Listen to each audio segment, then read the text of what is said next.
Hey everybody, how's it going? We are here in Spain and we're at the beautiful city of Santiago de Compostela. Behind us you can see the Cathedral de Santiago. Here is where the Catholics believe that the bones of Big James are buried in a tomb that is underneath the cathedral.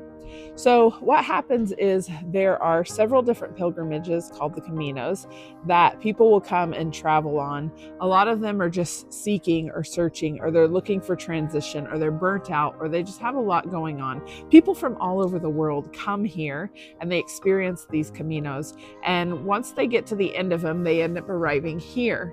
We have a ministry here that we partnered with called Ahora, which means and now what? And basically what that ministry does is it helps to process what they experienced on these Caminos through a debriefing technique that Buen uses. Now, why is that important? Well, these pilgrims have just been on a journey where they were experiencing spiritual things. They were actually having their needs met, food, water, whatever they needed, it was there. There are several missionary hostels that are in these places that receive pilgrims and they share the gospel with them. And so once they've arrived here, we can begin to allow them to process their journey and be able to share the gospel with them. Tom has an experience that he would like to share, a testimony from his time partnering with Ahora. Yeah, so Solomon, who's on our team, and myself sat down with a man who had just come off the Camino. It was raining, it was cold. And he came in, sat down, we listened to his story. We asked him some questions about how he ended up on the Camino and just kind of what it's like in Poland and just general topics. But among one of his stories was along the Camino, he was at a hostel, staying the night, sleeping. And someone actually came in his room, walked in, grabbed his wallet and left. And he had 500 euros in there. And so this man actually had no money, and he said that a friend of his in Poland made a wire transfer, but it wouldn't be there until Monday, and this was Friday.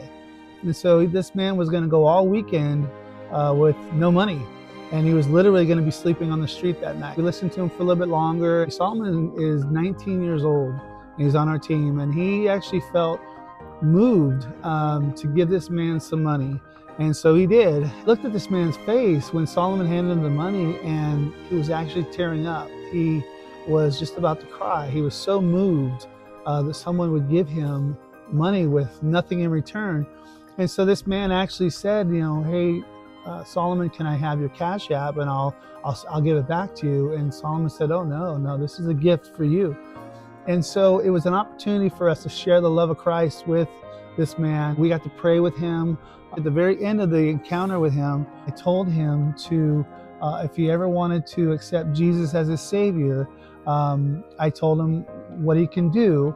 And I told him to read John 14:6, where it says that Jesus is the way, the truth, and the life.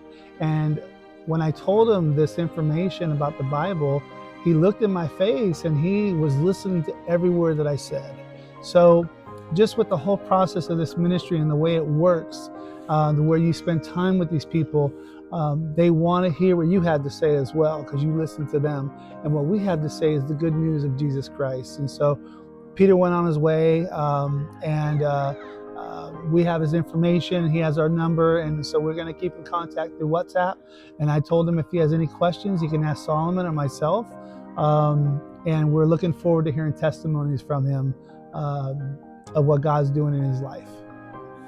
Yeah, and that is just one of many testimonies that we heard from times that have been there before and times that have been after. People experiencing healings, people experiencing reconciliation with their families. And there's people that come here from 183 different nations all over the world. And they have about 3 million visitors that come through here on the Caminos every year to be able to experience these spiritual journeys.